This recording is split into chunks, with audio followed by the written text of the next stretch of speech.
Pascal Robert is a co-host of the This Is Revolution podcast. He is a writer for publications such as Newsweek and the Black Agenda Report, and he's soon to be a regular co-host for Pop the Left. Pascal, welcome back.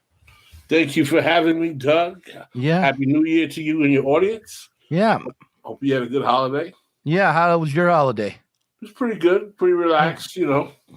Stayed home with, hung out with the family as much as I could. COVID related, issues.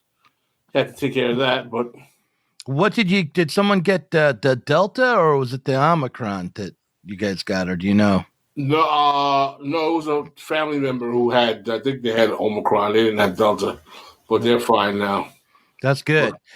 I'm hoping that the Omicron is as mild as I've heard, and that we all get it, and then we all get over it. That's my hope. I just want to be over this COVID stuff, man. I'm so tired of it. It's just really man, I'm with you. Yeah. Well, listen, you recently, not as recently as I would have liked, but you recently had an essay in Newsweek entitled "The Obsession with the Black-White Wealth Gap Protects the Elites." And I liked the essay. I mean, I like what you're doing for Newsweek. I hope you keep writing for them. And I definitely plan to do that. Yeah. What I was reminded of is a while ago I was interviewing Margaret Kimberly, who I think is a friend of yours.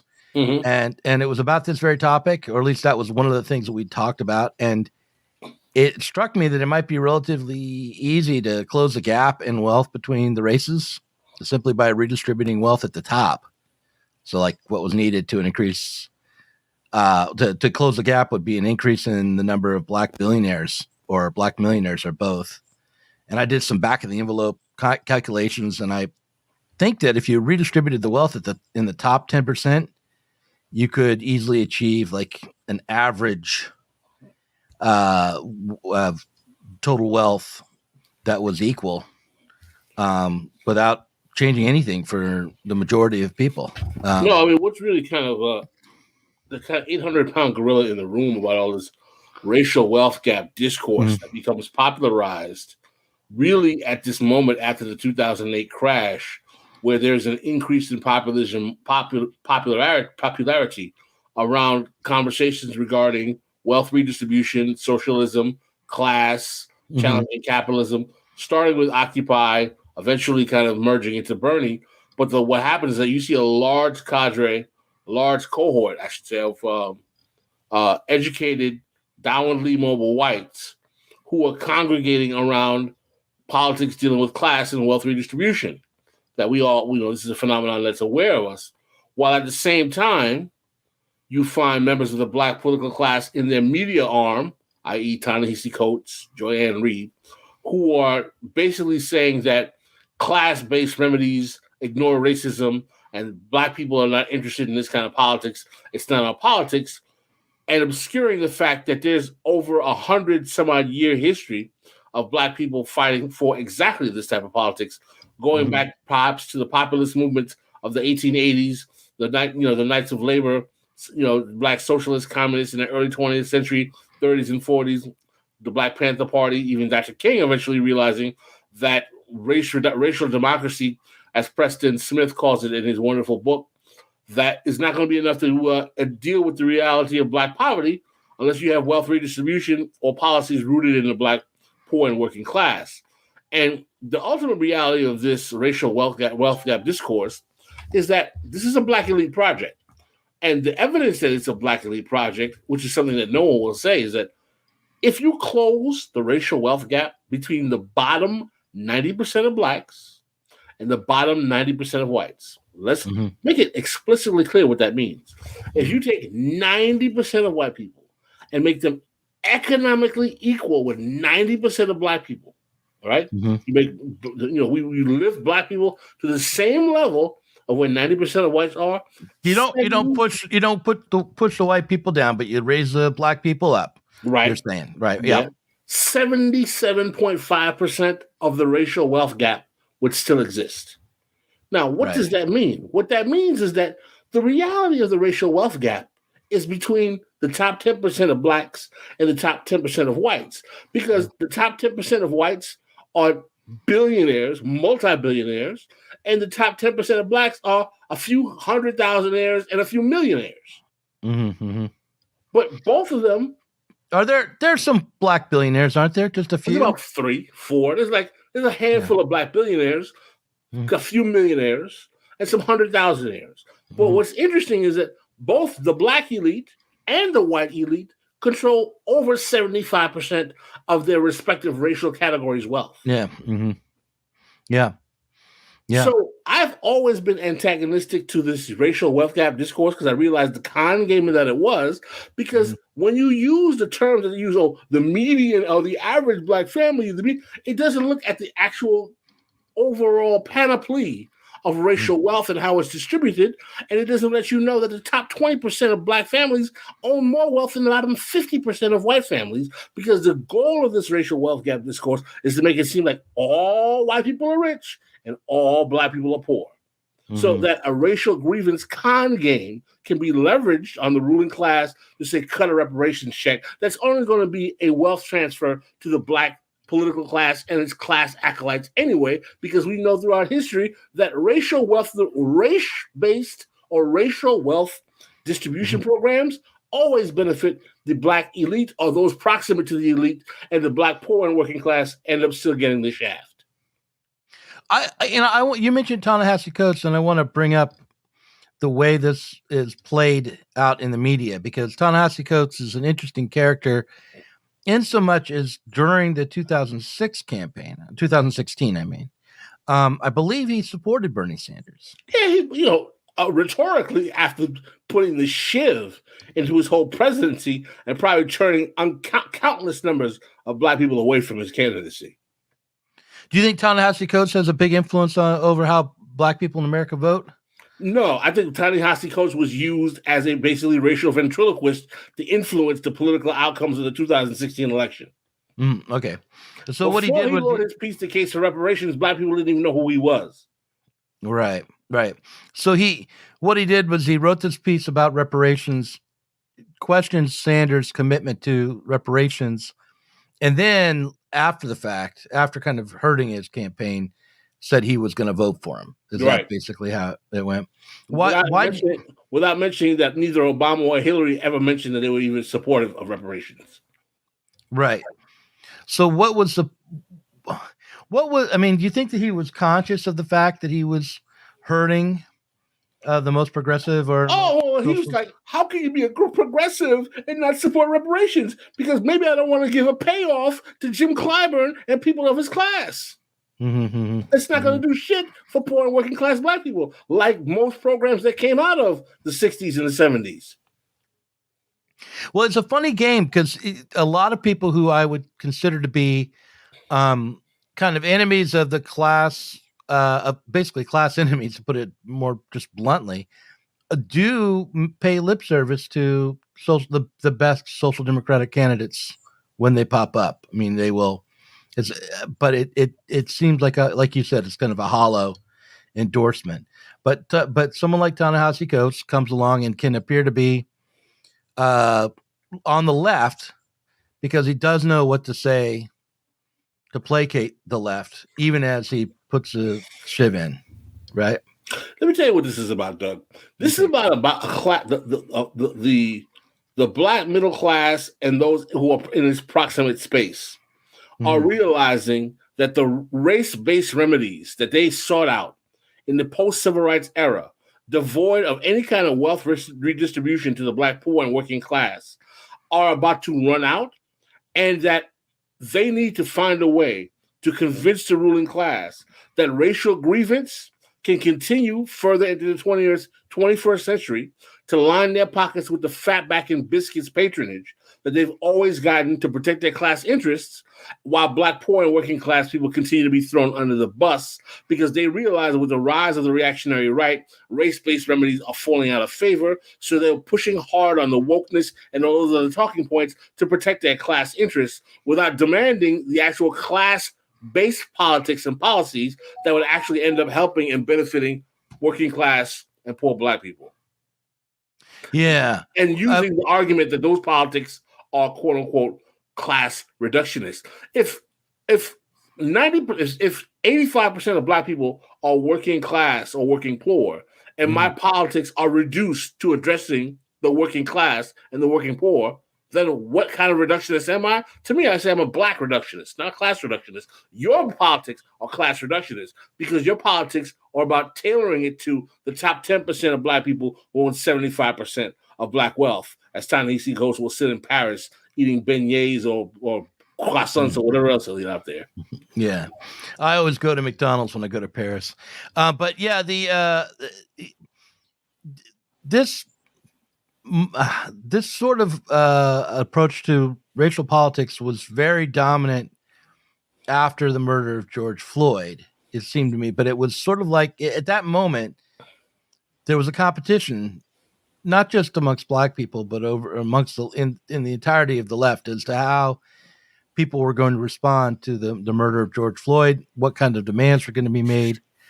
And I noticed that as Black Lives Matter became dominant, let's say in the summer of 2020, the corporate sector and the Democratic Party both rose up to offer an alternative vision to the kind of vision that was trying to be formulated on the streets amongst mostly white protesters, actually, of trying to change the capitalist system, trying to fundamentally alter the conditions on the street.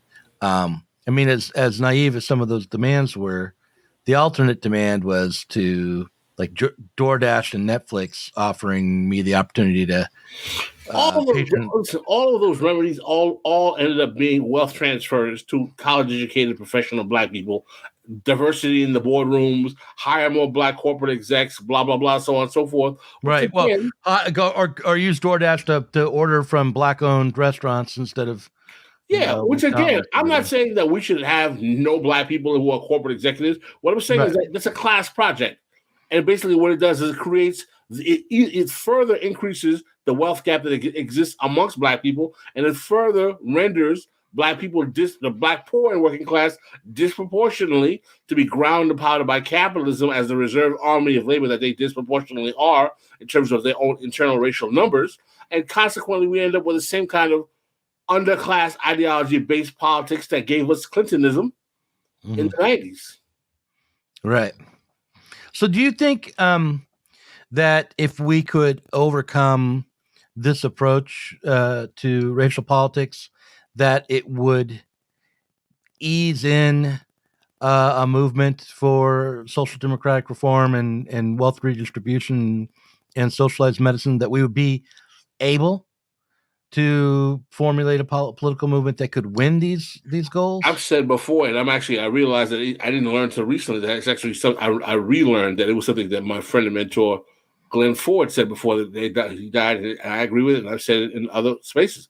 There will be no progressive or left politics in America without black people, because if black people are not at the forefront of that politics, black politics will be used to destroy such a movement, as it was done in 2016 and 2020.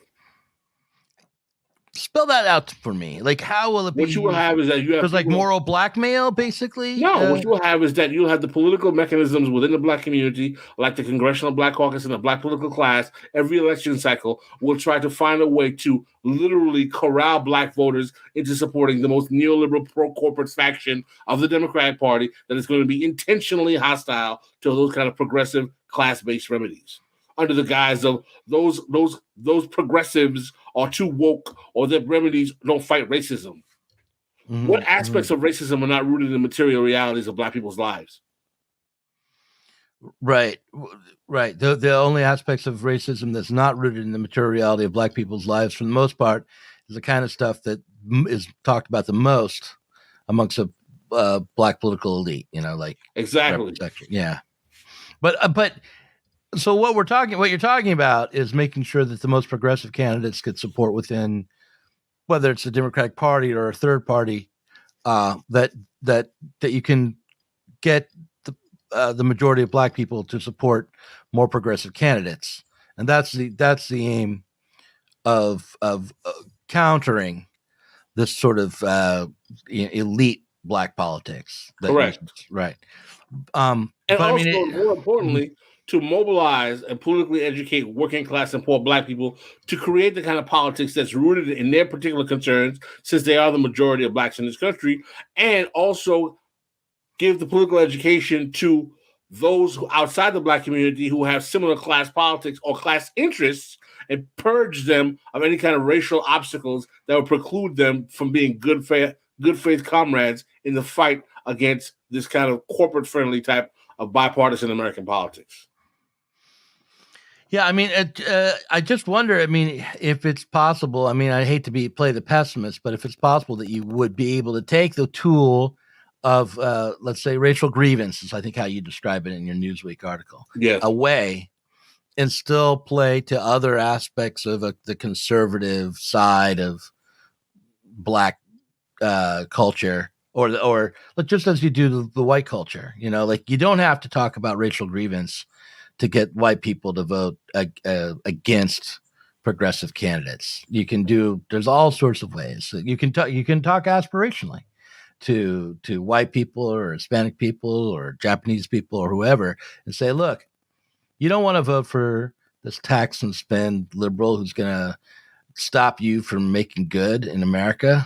Don't you want to be a winner and be, start your own business and be an entrepreneur? I mean, that's another kind of rhetoric that doesn't require any racial grievance, and it seems to work on a good portion of the population. Works on a significant portion of people who have that capacity, but as the economy demands precarity and economic downward mobility, it's going to be harder and harder to get people to buy into that. Yeah, I guess so. Right. What do you make of the Great Resignation, Pascal? I think that basically people don't want to risk their lives with COVID for shitty pay. Right. But I mean, yeah, okay, but it seemed to be coming. It really came after the vaccine hit, right? And there was a moment, where there's a lot of questions about the efficacy of the vaccine and blah blah blah with all these variants and everything else. Mm-hmm. Are people getting vaxxed or not? I mean, listen, I think that there's a lot of secondary and tertiary effects of this COVID thing that have not been fully digested, and they're going to have more long-term policy ramifications that are going to really derail some of the more progressive political energy that we had prior to the arrival of COVID. And I think part of the things that we need to worry about is that will there be a new kind of pro-carceral policy coming out of either the Democrats or Republicans, either i.e. mass incarceration 3.0 with the rising crime that's come about post-COVID? Will there be, calls for privatization of Medicaid, which we're hearing rumblings of that already? Will there be other kind of cost-cutting remedies that are going to be proposed? I mean, when you have a Biden administration that's loaded up with BlackRock executives, we don't know what we can get. I mean, and we don't have any guarantee that the Republicans under a Trump or a DeSantis or anything else will be any better. I think there's a belief that Biden has produced some kind of reprieve from neoliberalism and has pivoted to either Keynesianism or social democracy. I think it's misplaced. I think there's no evidence of that. Yeah. Do you think I feel as though that sense that there's been a reprieve was short-lived? I mean, right now the Biden administration has lower polling numbers than Trump did. Right, and we're going into a position now where the Federal Reserve is talking about raising interest rates to fight inflation, cutting quantitative easing, which means that the financial services sector is going to take a hit, because we know that basically the only thing that's been keeping this sham of a recovery alive is Federal Reserve policy. Mm-hmm. You know? Yeah. Well, okay, so you just said something that was interesting, which was that that you thought that Medicaid could be privatized.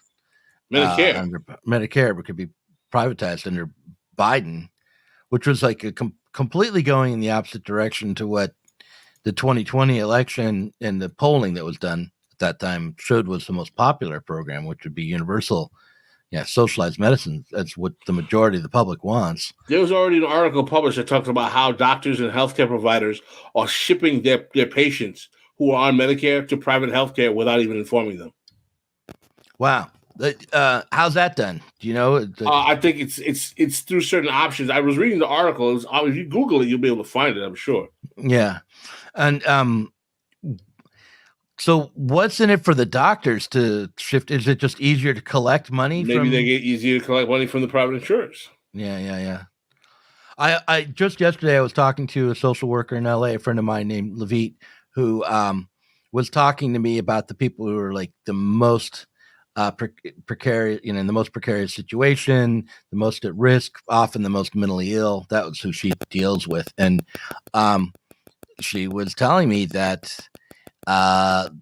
despite the fact that by law every hospital has to take people in when they're in in life-threatening situations, that most ERs and hospitals will come up with reasons to turn people away if they don't have private insurance or they have the wrong kind of insurance that is difficult to collect. And, she's seen people die for lack of insurance and just that situation. So basically she'll bring someone in who is mentally ill and who's got gangrene or other life-threatening situations going on. And rather than say, yeah, this person is too unfit to make decisions for themselves and needs to be conserved or at least held and treated, they'll say, well, this person looks mentally fine to me based on what the state of their health insurance is. It'll be more convenient for them to turn this person away, let them leave, basically, because it doesn't pay to take them in. And like there's an emergency triage situation going on, but it's the new normal. It's not just because of COVID. It's because of the way the insurance system works. So, yeah. So yeah, I hear you on that, but it still seems like there ought to be political costs for trying to privatize Medicare, trying to walk away from momentum that was built up around nationalized healthcare with Bernie, and not just Bernie, but many progressives within the Democratic Party, and even within the Trump. When we're dealing with a faction of the Democratic Party who's been interested in protecting Biden. Say that again. How are there going to be a political cost when the Bernie coterie of the Democratic Party has been more interested in protecting Biden than putting pressure on it? The political cost, I guess, would happen at the ballot box, but then that goes back to the bag of tricks that exists to help the neoliberal side of the Democratic Party shore up their most, devoted base, which would be. I think that it will be a cost. I think the Democrats will lose the midterms, but I think that actually helps them. Same way it helped them in Obama's first term, because that means that they can do what they always want to do, which is corporate-friendly triangulation with Republicans. Right. So they lose the midterms. They no longer will take the blame for whatever bad things happen because the Republicans are in charge. Yeah. So it's the same old game they play over and over again. That's it. Yeah. The Democrats don't want to help working class and poor people. People don't fail to realize that. Their job is to protect corporate money, just like Republicans. Right. Just different sectors of the corporate. The only thing that has happened is since the rise of Sanders, we have this buffer element in the Democratic Party that pretends as if it's progressive and it's going to challenge the corporate sector of the Democratic Party, which it never does, and it probably never will do.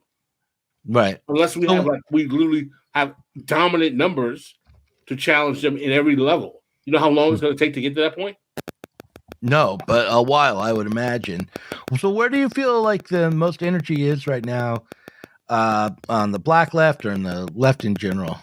I think the energy is on the right. I don't think there's any energy on the left. Really? Not even the podcasting left? Come on, we're doing the most irrelevant part of the left. Right. Okay. No, and not only just because by the nature of what we do, I think just the level of the content, the internecine fighting, this childish nature of bickering, it's disparaging. It's really horrible.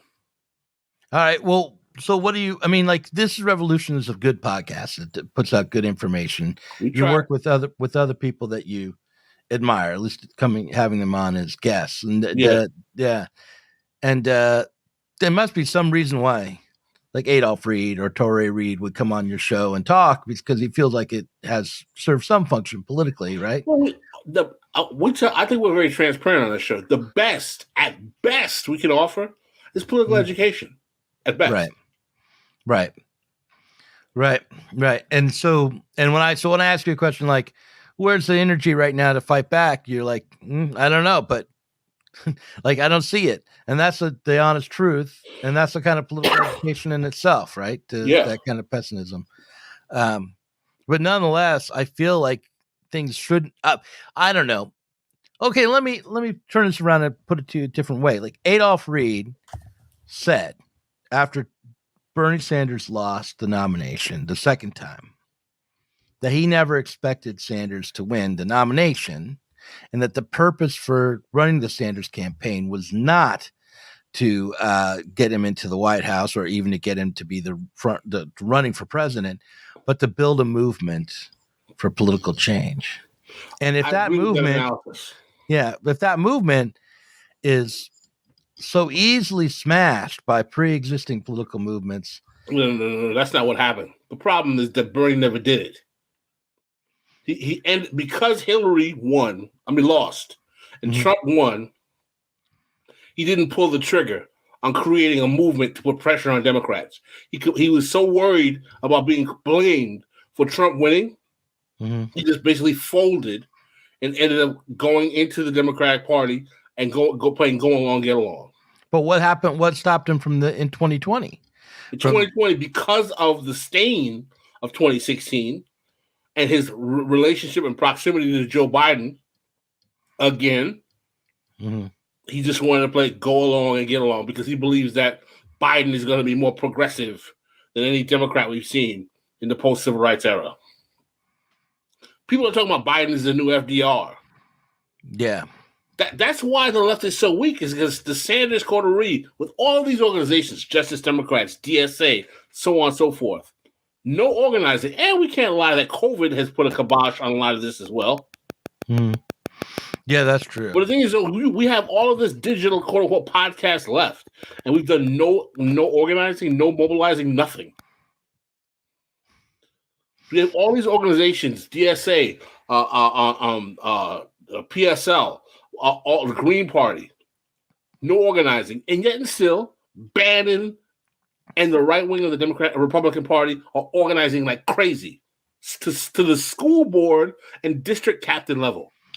What's the excuse, Doug? Well, I mean, I think that the DSA did try to do some organizing. Come on, man. You have Bannon, a one-man machine who's got whole regions of this country mobilizing to take the apparatus of governance outside of the hands of the traditional, more liberal Republican Party and move the rhinos, as they call them, and move it straight into the Trumpists. Where is the progressive organizing at this moment? I don't know. Look, it seems to me that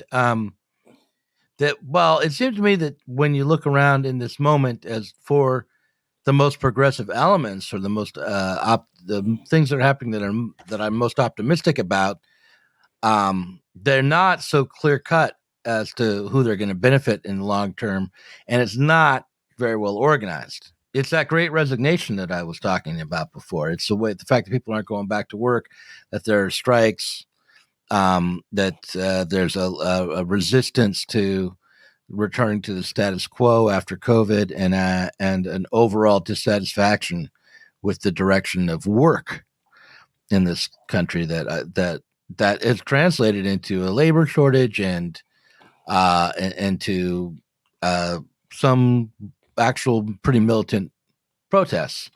So the question would be for progressives, why aren't they more involved in those movements? What's going on? Because the class makeup of the quote-unquote progressive left is mostly faculty lounge adjacent or downward professional managerial class, petit bourgeois types. So they don't see their interests as being aligned with these. They don't even understand the capacity of how to organize working class people. Yeah.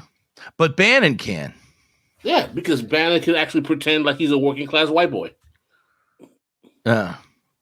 Yeah.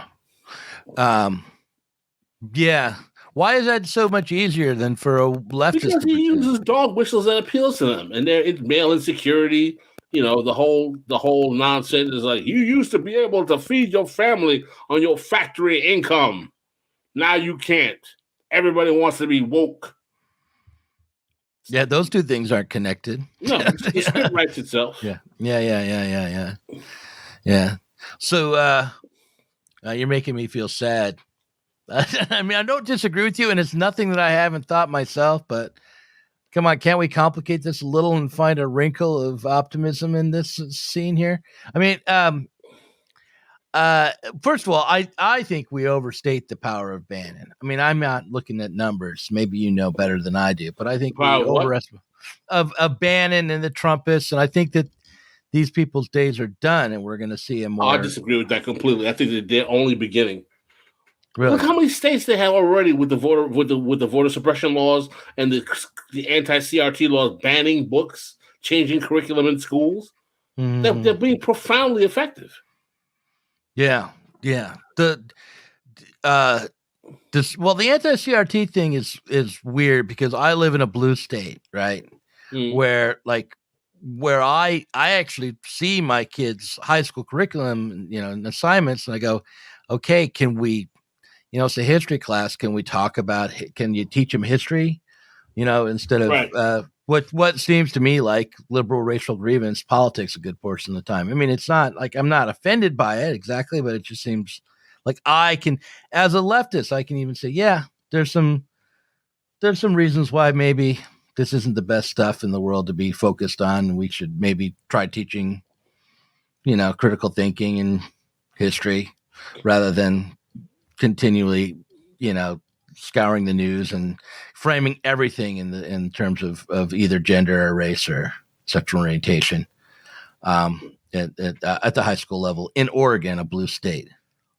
Well, I think Oregon is a state where you're going to have a certain kind of.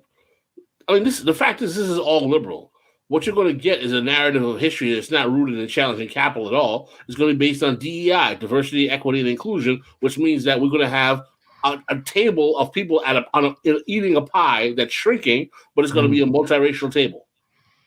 Right. I mean, but education could just be like, you learn the actual facts of history rather than. We were learning the facts of history even before that crap. We were learning lies that will learn the proper bullshit about this country. Let's stop acting like propaganda in education is something that started with CRT. That's horseshit. Well, yeah, I agree with you there, but I remember that there was an emphasis like on at least knowing the dates and the names and a sort of general narrative, which I think that maybe I'm looking through to my past with rose-colored glasses about this, but it seems like just sort of the general shape has gone missing. Well, I think that the problem is, listen, man, history is politicized, no matter who's taught it. Okay, I went to a very elite Catholic high school in New York. All right, I didn't hear about Martin Luther King or Malcolm X at all. I was never taught anything about the civil rights movement at all. Oh, okay, yeah, that's bad, and that was not my experience growing up in Colorado. You're in Colorado. I was in New York City, in town run by reactionary white ethnics. Right. But the point I'm trying to say is that we can teach history in a way that's true without trying to score emotional points from people who we think are the good guys or the bad guys. Right. That's the truth. Look, and let me just make a clear point here. Like, I'm not saying that the civil rights movement shouldn't be taught, or that we shouldn't be taught about the history of slavery, or we shouldn't be taught about the genocide of Native Americans, or we shouldn't be taught about the struggles of gay people for civil rights. All those things should be taught, but it would be nice if they would be taught in also along in the context of learning some sort of shape of history that puts it into the context of something larger than just these particular instances, which are often seem to me to be taught out of context, without a shape, and more as a lesson in morality and a certain. It's a grievance politics. I mean, listen, I understand what you're talking about. You're talking about a move to kind of like, a certain narrative of the way history is taught, particularly American history, that's rooted in a kind of post-colonial kind of postmodern vantage. And what I'm saying is that loses sight even of just like the linearity of history. Like my kid comes home and he doesn't really know when the Civil War was or when World War II was. Yeah, well, I think that there are factors that make that education problematic as well, that even are outside of CRT. Has to do with the nature of the education, with this whole charter school testing. Not only the charter school, but the whole teaching to the test, standardized test, the whole new education that's come about in recent years as well doesn't help. And I also think that I agree is that this kind of manipulation of curriculum one way or the other is ridiculous. Everyone wants to politicize education to either turn their kids into some kind of flag waving patriot and heron folk nation of America, or turn their kids into some kind of this evil white man devil country. I mean, I'm saying is that I think you can teach the truth of the country and not have to go in those extremes either way. Yeah, right. And what I'm saying is just that it would be good. I would feel better about the education if sometimes my kids were allowed to be bored, and allowed not to learn great moral lessons, but just have to deal with facts or if they are when they go to biology class that they're learning primarily about biology rather than whatever the recent my kids being taught anti-racism in biology class, and anti-sexism in biology class. Yeah. And, so I feel like, they should, that on the other hand, my kid likes it because it's like, oh, well, I know how to at least pass that test, it's because I think that's a big part of it is like the teachers under COVID, especially, are being asked to teach sometimes rigorous material to kids who are very half engaged at best and who aren't. And so you throw in something that feels good, that's topical, that meets your own values, and that's easy for the kids to do. I mean, my bottom line is that there's too much politicization of the educational system, unfortunately, in a way that hurts the kids. And that there are ways that we can craft curriculum to speak about the honest history of this country in a way that it's not about creating a million young patriots who want to sign up to be like the Third Reich, or a bunch of people who want to mau everyone and burn the country down either, even though I might not have a problem with that personally in terms of my politics. But just learn the facts about what happened here to give you a broad understanding and give you the critical thinking skills to function as a member of society. Yeah.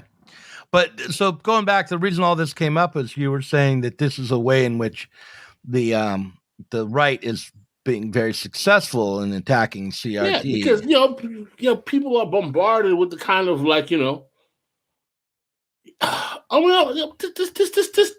it's just too much absolute bullshit that is taught, that is indoctrinated through media and otherwise with people in this country, and there's too much of an unwillingness to talk about hard truths that people don't want to hear.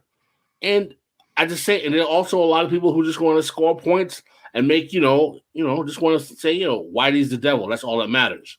I'm more interested in coming to the truth about saying, there's devils in all countries, in all colors as well. And, there is a racial component to, the deviltry that the ruling class has done in this country without a doubt. But that was motivated by the fact that these bastards are greedy. They want to make money, you know what I'm saying? And they use that racial crap to help facilitate that.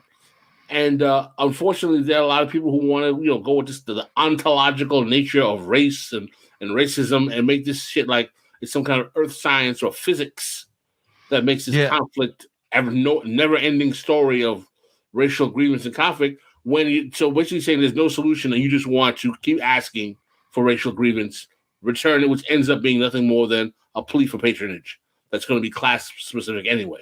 I'm not interested in that politics because it's a dead-end politics, and it's exactly what we've been doing for 50 years.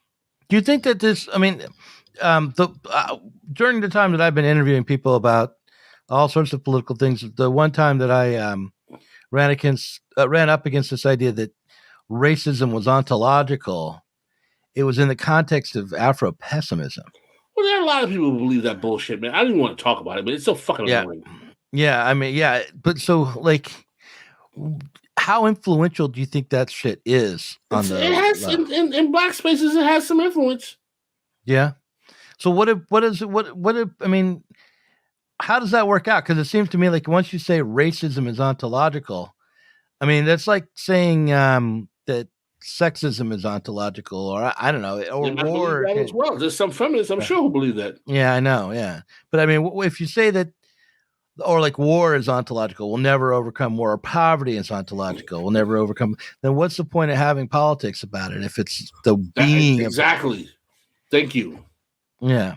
So like, how do leftists that you've encountered deal with that kind of Well, I would argue that the people who rejection? believe that bullshit are not leftists. Yeah, okay, the people who call themselves leftists and Yeah. that kind of stuff. How do they try to overcome? I think they try to that use it to objection? try to pivot in a way to get concession points in order to get patronage. So they're saying, "Oh, this is ontological, therefore you'll have to continue to pay us forever." Or fund my foundation to give me more tenure to do more studies about how the ontological horrors of racism and whiteness, because of whiteness studies, and they need to get financed to prove how the horrors of whiteness is just too much and jacking us up. You're right. Yeah. Yeah. Okay. And what's so irritating about that to me is not that it's about the horrors of whiteness, but just that once, like I just said, once you posit that something is ontological, then, and it's a being, it's an essence of the world, then what is the point? My position is that if you believe it's ontological, okay, so when are you planning the race war? Let me know. When is that happening? Well, look, even if you plan the race war, a war won't change the being of the. I mean, ontology is the being like of physics. Yeah, it's like you're like what is ontology? Ontology is what the world is made of. At base. So like, you're going to get rid of atoms by going to war on atoms. You're not. If the world is ontologically made up of atomistic, then then there's no point in having a politics against that. The same thing is true if you think racism is ontological. I mean, it drives me crazy to even talk about this dumb shit. No, I'm sorry. It pisses me off that there are people who actually consider themselves to be left and intelligent who buy into this stupidity. I know. I'm with you. I just was wondering what you'd encountered. Have you had anybody who's I don't even want to that way? Man, No. I don't even want to talk. Right. I cannot. You don't understand how much this crap enrages me. Oh, okay, fair enough. Well, on the other hand, you getting enraged might be entertaining to the masses, but no, we'll move on. Well, I had a couple more questions. Here's something that might enrage you for the end, but this is one of the things that I have been trying to argue against very unsuccessfully for many years is a kind of return to Marxism, where you be open to, people could be given the space to critique some fundamental assumptions of like even the best leftists in America, like for instance Sanders or even Adolph Reed, where the assumption is the aim should be to redistribute the wealth produced under capitalism. And if you read like the Critique of the Gotha program, the aim of a socialist movement isn't to redistribute the wealth, but to change the way wealth is produced. So, in other words, you're asking the question: is the job of a socialist or a Marxist or a leftist to reform capitalism by redistributing the wealth, or to smash it and create a socialist or communist environment? Yeah. And how do we get there if we are supposed to smash it? If you agree with me that we are supposed to smash it, how does that change the way we think about racial grievance politics? I think my position is this: number one, you can talk that smash it stuff all you want. Who are you going to smash it with when you have people like right now who are moving to the right? My position is that we can talk about this stuff theoretically, but we can't even get people progressively politically educated enough to say, having people have access to healthcare might be a good way. Maybe we don't want to have Medicare for all, or living in a society where profit is not the motive may be a good thing. I'm not saying I believe that, but I know there's certain communists who do. My position is that starting a political education project at the end of the project is not political education. It's fanaticism.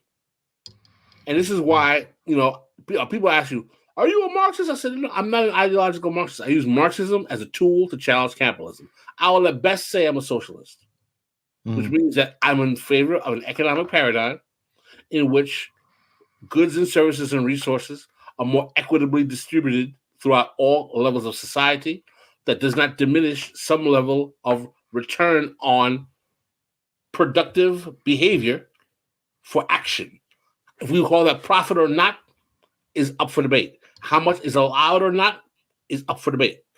So at best, I will call myself a socialist.